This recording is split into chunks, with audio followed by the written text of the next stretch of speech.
대검 진상조사단이 오늘 성접대 의혹의 당사자인 김학의 전 법무부 차관에게 소환조사를 받을 것을 통보했습니다. 김 전 차관이 소환조사에 응하게 된다면 잠시 후 3시에 모습을 드러낼 텐데요. 네, 서울 동부지검에 나가 있는 취재기자 연결해서 자세한 소식 들어보겠습니다. 김수강 기자. 네, 진상조사단은 김 전 차관에게 오늘 오후 3시 이곳 서울 동부지검에 출석해 조사를 받을 것을 통보한 상태입니다. 하지만 김 전 차관이 오늘 소환조사에 응할지는 미지수입니다. 김 전 차관은 지난 2013년 3월 법무부 차관 임명 이후 성접대 의혹에 휩싸이면서 자진 사퇴했는데요. 강원도 원주에 위치한 고급 별장에서 건설업자 윤모 씨로부터 성접대를 받은 혐의를 받았지만 검찰 수사 단계에서 증거 불충분으로 무혐의 처분이 내려졌습니다.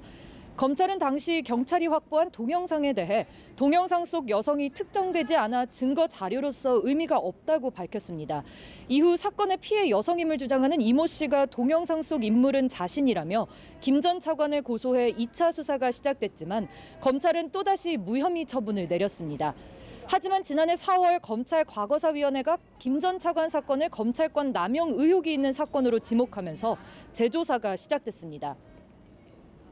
자, 오늘 김학의 전 차관이 소환조사에 나오게 된다면 어떤 조사를 받게 되는 겁니까?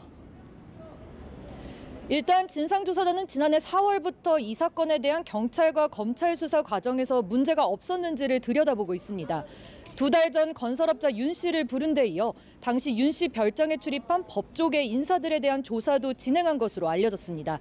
지난 4일에는 당시 경찰이 검찰로 사건을 넘기는 과정에서 사진과 동영상 등의 디지털 증거 3만여 건이 빠졌다며 자료 제출을 요구하기도 했는데요. 이에 대해 경찰은 당시 범죄와 관련된 증거는 다 보냈다면서 제출할 증거가 없다고 답변했습니다. 오늘 김학의 전 차관이 출석하면 진상조사단은 그동안의 조사 내용을 바탕으로 성접대 사실은 물론 당시 검찰 수사 무마 의혹 등을 추궁할 것으로 보입니다. 네, 조사단의 활동 종료가 얼마 남지 않은 상황인데 이 사건을 둘러싼 논란은 점점 더 커지고 있는 것 같거든요. 어제 민감용 경찰청장도 이 사건에 대해서 언급을 했다고요. 네, 민감용 경찰청장은 어제 국회에 출석해 성접대 의혹 동영상 속 인물이 김 전 차관이 맞다고 말했습니다. 당시 경찰이 입수한 영상 가운데 화질이 뚜렷한 영상은 육안으로 보기에도 김 전 차관이라는 게 명확해 국립과학수사연구원에 감정을 의뢰할 필요도 없었다는 취지로 설명했습니다. 이외에도 이 사건의 피해자라고 주장하는 여성이 어제 한 방송사 인터뷰에 출연해 강원도 별장에서뿐만 아니라 서울에서도 수차례 성폭행을 당했다고 말했습니다. 또 사건이 알려진 뒤 김 전 차관의 아내가 연락해와 직접 만나기도 했다며 당시 받은 문자 내용을 공개하기도 했습니다. 이 여성은 김 전 차관의 부인이 처음엔 도움을 주겠다고 회유하다가 추후엔 폭언을 했다고 주장했는데요.